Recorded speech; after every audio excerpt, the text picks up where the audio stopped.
रूहानी की जिंदगी में ऐसा तूफान आने वाला है जो उसकी पूरी दुनिया उजाड़ सकता है।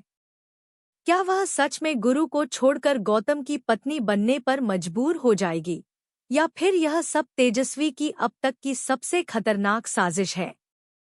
कहानी की शुरुआत होती है तेजस्वी, गौतम और ललिता की बेहद शातिर चाल से। ललिता चोरी छिपे वह बेशकीमती हार रूहानी के कमरे में छिपा देती है, जिसे गौतम अपनी बहन के लिए लाया था। मकसद सिर्फ एक, रूहानी को चोर साबित करके पूरे परिवार के सामने उसकी इज्जत मिट्टी में मिला देना। उधर तेजस्वी भी अपना सबसे बड़ा दांव खेल चुकी है। उसने धोखे और चालाकी से नागेश्वर चौधरी की पूरी संपत्ति अपने नाम करवा ली है। राज्यसभा चुनाव में हार के बाद नागेश्वर पहले ही बुरी तरह टूट चुके हैं और अब उनकी अपनी हवेली भी उनसे छीन ली जाती है। चौधरी भवन पर तेजस्वी और गौतम का कब्जा हो जाता है और वे मामाजी व पुष्पी त्रिपुरारी को पूरे रौब के साथ हवेली में बुला लेते हैं। ढोलनगाड़ों की गूंज के बीच पुष्पी त्रिपुरारी की धमाकेदार एंट्री होती है। वह पूरे चौधरी परिवार के सामने ऐलान करती है कि अब इस हवेली पर सिर्फ उनका अधिकार है।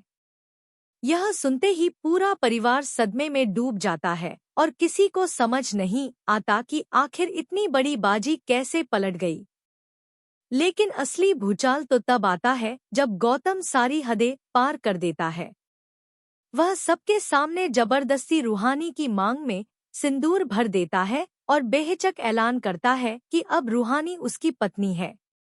यह कोई अचानक हुआ हादसा नहीं, बल्कि तेजस्वी और गौतम की पहले से रची गई बेहद खतरनाक साजिश होती है, जिसका मकसद सिर्फ एक है, गुरु और रूहानी को हमेशा के लिए अलग कर देना।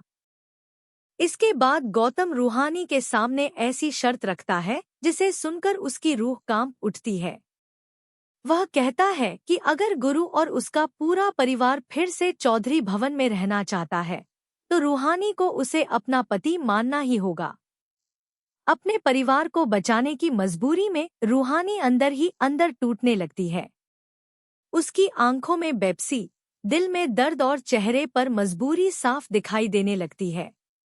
लेकिन जैसे ही गुरु को इस जबरदस्ती के सिंदूर, नकली शादी और गौतम की घिनौनी हरकत का पता चलता है, उसका गुस्सा ज्वालामुखी बनकर फूट पड़ता है। वह बिना एक पल गंवाए गौतम के सामने पहुंचता है, बंदूक सीधे उसके सीने पर तान देता है।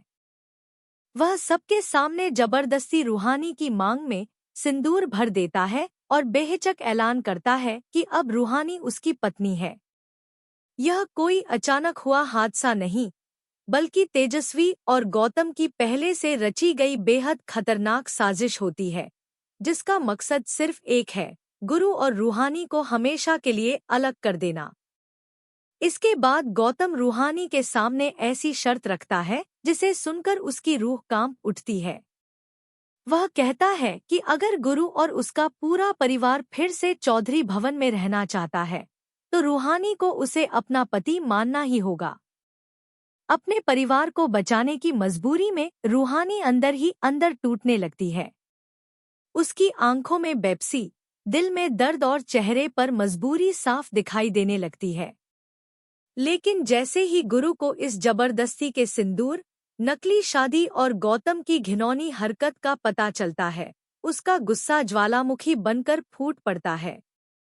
वह बिना एक पल गंवाए गौतम के सामने पहुंचता है, बंदूक सीधे उसके सीने पर तान देता है और साफ शब्दों में चेतावनी देता है कि अगर उसने रूहानी की तरफ दोबारा नजर उठाई, तो इस बार अंजाम इतना खतरनाक होगा कि कोई उसे बचा नहीं पाएगा।